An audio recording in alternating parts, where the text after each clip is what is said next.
NHS is hiring massively for a lot and various of roles right now.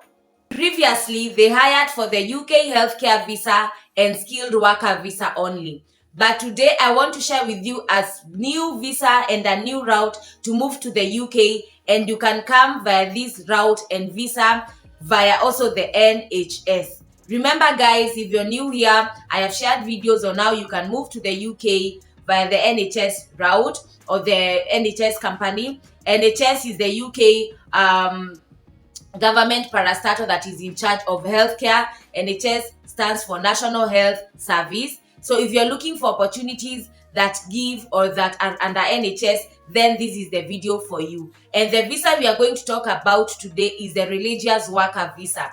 And yes, imagine you had it right. You are moving to the UK and you're being hired under the NHS and you're moving under the religious worker visa. Today, I want to share with you more details about this visa and how you can move to the UK and what are the requirements and what do you require and how much do you need to move under this visa and why NHS has been mandated to look for people to come under this route under their portfolio or under the company of NHS. And you can move with your family. The only thing that is required with you is for you to have a certificate of sponsorship from a sponsored and licensed employer. Yes, you heard me right. Guys, can you imagine the way this religious worker visa is good? It is, yes, a temporary visa. It is 12 to 24 months, but you can always transition to these other visas, and I'm going to explain to you how you can do this, because it is possible. People are doing it, but you need to be very careful so that it does not land you in trouble. If you're coming across my video for the first time, thank you so much for being here. Remember to like and subscribe and turn on the notification bell so that anytime I upload, you are updated, and I upload each and every day at 12 p.m. If you're a returning subscriber, thank you so much for always being here. Guys, like and share this video to help me grow this community, and you'll also motivate me because I do a lot of work to research and share these updates with you. If you want to book a one-on-one consultation, I have a friendly package that is running today until the end of the week on Friday for very few shillings. Go down below on the description box, check my seller account and portfolio.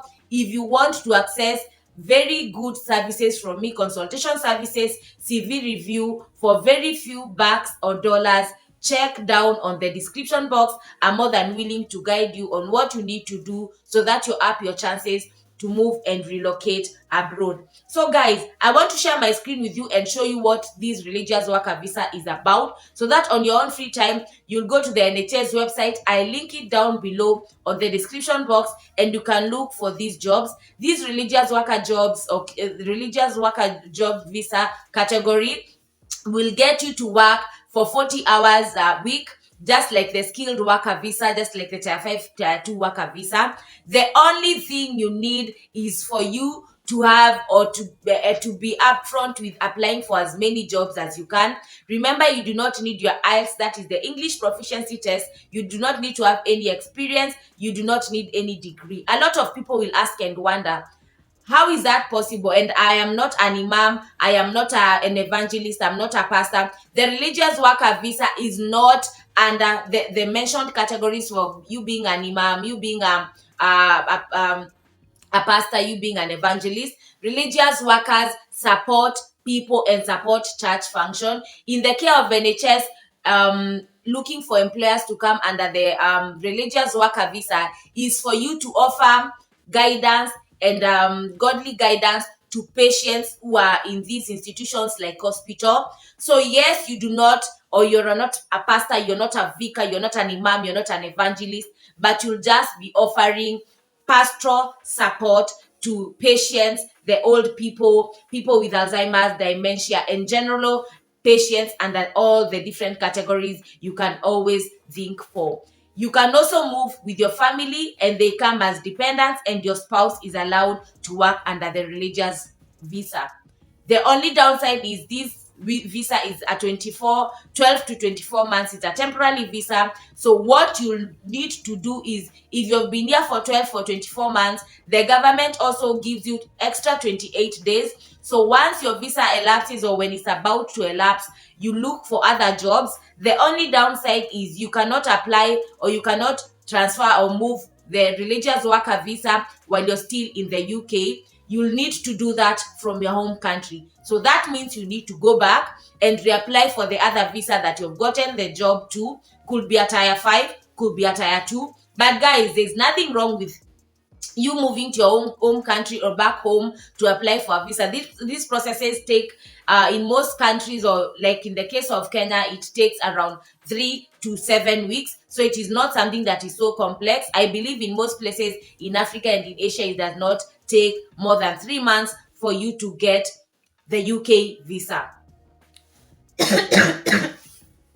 So if you're looking for a route, or if you want to come to a pathway and get a landing pad, as I always say, to start your life and settle and initially move permanently to the UK and get residency and the permanent residency, I'm going to share with you what is needed with you for you to move. So allow me to share with you my screen and show you what it is, or what the government is saying and it is requiring you to have as a matter of eligibility and the requirements for you to move to the UK under the religious worker visa. So the religious work visa, that is the temporary work visa, this is the government website, and I want to show you what you need to do, and or rather what is required of you from the government for you to qualify for this visa. Overview: you can apply for a temporary work religious worker visa if you want to do religious work in an unpastoral or religious order.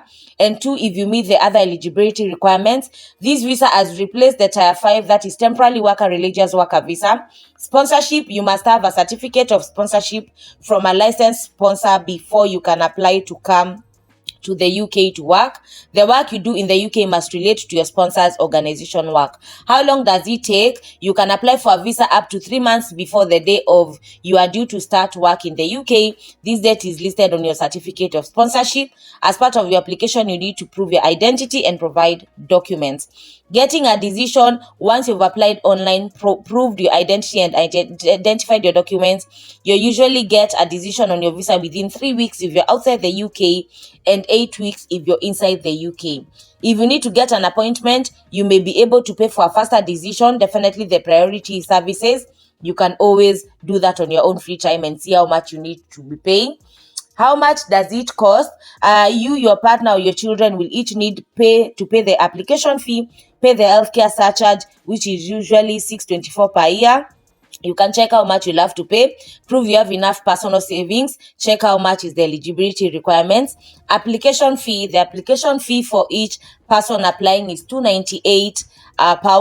The fee is the same whether you're applying from inside or outside the UK. How long can you stay? You'll be given a visa to live and work in the UK for up to 24 months or up to 28 days more than the time of your certificate of sponsorship. You may be sponsored for a shorter period. You can enter the UK up to 14 days before the start date of your job. What you can and not do: study. You can study for some courses. You'll need the academic technology approval scheme certificate. Work for your sponsor in the job described. Do a second job in the same sector at the same level as your main job for up to 20 hours per week outside the hours of your main job. Do a job on the skilled worker shortage occupation list for up to 20 hours per week outside the hours of your main job. You can also bring your partner and children with you as your dependents if you're eligible. The only thing that you cannot get is access to public funds, which is mostly in the case of even people who have tier 2 to move to the UK. Guys, that is what I had to share with you for today. Thank you so much for tuning in. Thank you for watching my videos. Remember to like, subscribe, hit the notification bell, leave a comment, and share and like so that this video is or helps me grow this community. Until next time, bye.